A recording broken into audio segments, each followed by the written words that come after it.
I am the Wellness Coordinator for Puente Human Rights Movement, and today we are here to take a really strong stance against the plan to further incarcerate families. We don't believe that the executive action is the solution. We believe that it's just a way to incarcerate more people together. And so today we're going to have a few speakers. We're going to start off with Giovanna Renteria, who is the legal director of Puente Human Rights Movement. Can you also spell your names first so we know that we have it correct? Okay. My name is Giovanna, Jovana, Renteria, Renteria. This is not family reunification, this is family incarceration. Incarceration destroys human spirits and entire communities. Family detention has been proven that this is torture and this is cruel and inhuman punishment. We are against children being held in captivity with or without their parents. There could be indefinite family detention, children growing up behind bars. At the end of the day, parents are going to be criminalized in masses and could spend 3 to 5 years in prison. This is not a victory. We will not stop fighting until our people are free. We will shut down sessions. Thank you. Now we have Maria Rodriguez. Maria Rodriguez is going to talk to us in Spanish, and I will translate.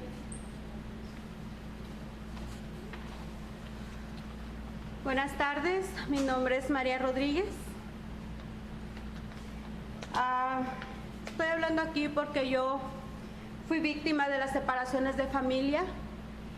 Al igual que estas mamás, fui encarcelada 6 semanas, pero yo fui víctima de las separaciones de familia por el presidente Obama. Hi, my name is Maria Rodriguez, and I was a victim of the Obama administration, and I was separated from my family. I was in immigrant detention for 6 weeks. Lo mismo que hay todos los días, enredadas, trabajos, casas y calle. Ahí fue por mí en la casa. Family separation that happens every single day, but through raids in the streets, in homes, and at jobs. Yo estuve lejos de mis hijos por 3 años. Para mí era una tortura todo lo que pasé. I was away from my children for 3 years, and it was torture to be away from them. Todos estos días he estado muy triste pensando en todas esas mamás que están pasando por lo mismo que yo pasé. All of these days I've been really sad thinking about all the mothers that are going through what I went through. Esto es cruel e inhumano. This is cruel and inhumane. Lo que el presidente Trump habló este día no es reunificación familiar, es encarcelamiento familiar. What President Trump said today is not family reunification. This is family incarceration. Miles, si no estamos hablando de millones de mujeres, están detrás de las rejas. Ser madre dentro de estas rejas no es, hacer madre no es ser que estemos atrás de estas rejas. It's millions of families are behind bars. Being a mother being able to be a good mother is not very possible behind bars. Debemos estar libres. We need to be free. Es difícil ser buena mamá, estar en una prisión. It's very hard to be a good mother being inside a prison. Esta detención familiar que acaba de anunciar Trump puede durar de 3 a 5 años. No puedo imaginar eso. The detention that Trump just announced could end up being 3 to 5 years, putting people in prison 3 to 5 years. No lo permitiremos. Tenemos que alzar nuestra voz y protestaremos hasta que estén todos libres. We're not going to allow it. We have to raise our voice, and we got to continue protesting until everybody's free. Gracias. Thank you. Again, my name is Francisca Porchas, Francisca. My last name is Porchas, Porchas. And I'm the Wellness Director here at Puente Human Rights Movement. just to reiterate what Giovanna and Maria said, we think that today's executive action is not the answer. And we are saying that just keeping families together has been a bankrupt message. And we as a movement within the immigrant rights movement are saying that this is family incarceration. And this is why this has been part of the plan, almost $500 million given to Southwest Keys. Why? Because they knew that this was going to be the announcements. This was the tactic in order to incarcerate whole families. Let's not be fooled. This isn't Trump touching his heart or the administration. This isn't a victory. This is just them cementing family incarceration. We have been fighting as a movement against family detention for years. We have been calling out the trauma. We have been calling out the abuse of all types inside family detention. And now, this is just going to give $500 million to Southwest Keys so that family detention is permanent in the United States of America, and so that family detention is now part of the culture of this country, incarcerating children, and so that children spend years and years behind bars and captive to the racist anti-immigrant laws of this country. And so today we're not celebrating. Today we are saying we want our people free. Today we are saying we want a reinstatement of asylum. Today we are saying we want an end to deportations, and we want an end to family detention and an end to detention overall, because this is torture. This is a crime against humanity. And now we have Maria Castro, who's going to talk to us a little bit what the next steps are. Good afternoon. My name is Maria Castro, M-A-R-I-A-C-A-S-T-R-O. I'm the lead organizer here at Puente Human Rights Movement. We at Puente have known this dehumanization of our families for far too long. We have been fighting against the cruel and inhumane torture of our families for a decade now. And for us, this is nothing new. And this means that we must stand up and we need to tell everyone in our local governments to not comply with this administration. What that means here in Maricopa County is telling Penn Zone that he must not comply with this administration's torture against our people. So we are hosting a community forum on Tuesday, June 26th at 6 p.m. here at Puente, 1937 West Adams, to talk about the inhumane treatment of our people and how we fight back so that our people are being kidnapped by ICE in the Maricopa County jails and sent to deportation, because family separation is nothing new to us, and we need to continue to fight stronger than ever as a community. So we will be here on Tuesday, June 26th at 6 p.m. at Puente. Thank you. And that concludes our press conference, and folks will be available for comments. Thank you.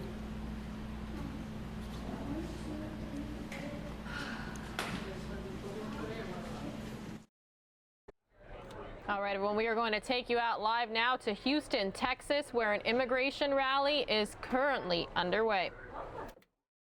Continuar las acciones en este centro. No hay que ahorita, le pedimos a la comunidad que se mantenga vigilante porque las cosas pueden cambiar en cualquier momento y ahorita no es el tiempo para aflojar el paso. So our next speaker will be Carlos Doroteo. He is staff attorney for Fiel Houston, and he'll talk about some of the legal highlights that we have that came out in the order today. Hello everyone, my name is Carlos Doroteo. I'm an attorney for Fiel. Let me be clear, the headlines are wrong. This is not a family reunification plan. Trump's executive orders raises a lot more questions than it does answers. And here's bottom line. When you talk about executive order that he signed here, he's still talking about enforcing the criminal provisions and not prioritizing who is going to be undergoing criminal proceedings. Under Obama administration, what you would have is you would have people who were murderers, who committed high-level crimes. They would be prioritized for going to criminal proceedings. Under Trump's executive order, he continues zero tolerance policy, and so every single person is a priority for criminal prosecution. This raises a second question. If you have an immigrant who's undergoing criminal prosecution, they're being thrown in jail. So when you have this unification, they're throwing children in jail as well. So there's actually an agreement that the federal government made that they would not have children in jail. So this is putting children in jail if, in fact, you're going to be enforcing these criminal provisions. The other thing that worries us is if you look at second part of the executive order, he talks about building more jails, building more facilities to house these families. And so this is going to be a great expansion of the detention facilities that we have a lot of issues with, because we don't understand who's exactly administering what. The policies, if you go look at the newscast, is that you have people that are working at these nonprofits or whatever they really are. If they're actually arms of the government, they have no idea what they're doing. They have no policies. The administration is providing any guidance. And once again, here in this executive order, they provide zero guidance. And once again, going back to what said, they're murky. They don't answer anything, to be honest with you. So I just wanted to let everyone know that this executive order is not a family reunification plan, and it remains to be seen what's actually going to happen. Okay, so in part of keeping up with the actions that are happening this weekend, Dr. Smith will now come up and talk about some of the events that we have planned coming up for the next couple of weeks. Good afternoon. My name is Dr. David Michael Smith. I'm with the Houston Socialist Movement and Free Los Niños Coalition. It's a new coalition of many different organizations in town. And we're here to support FIEL and all the other organizations in saying that not only must the separation of families stop, but detention of families has to stop. We should be welcoming and cherishing and supporting migrants. This country is rich enough and capable enough to welcome people who are only fleeing violence and poverty and looking for a better life, and all of us should be clear about that. Really happy to announce we've got two major actions over the next couple of days. Tomorrow, Free Los Niños Coalition, Houston Socialist Movement, and Refuse Fascism are sponsoring a large demonstration right here at 5 o'clock. And on Friday, FIEL and other organizations are sponsoring an event here at 6 o'clock, and all of us will be here for both events. Not going to change his mind. Today, the man has changed his mind. Ask yourself why.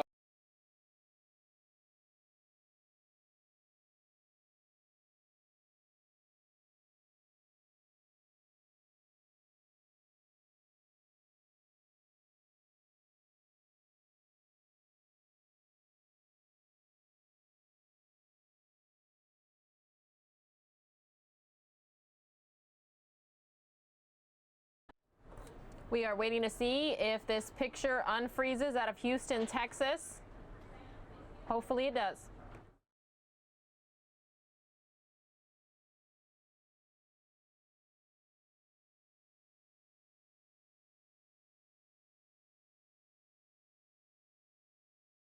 It's the power of the masses of people putting pressure on the man, and that's a lesson of U.S. history. It's only the power exerted by the masses of people that can turn oppression and exploitation around.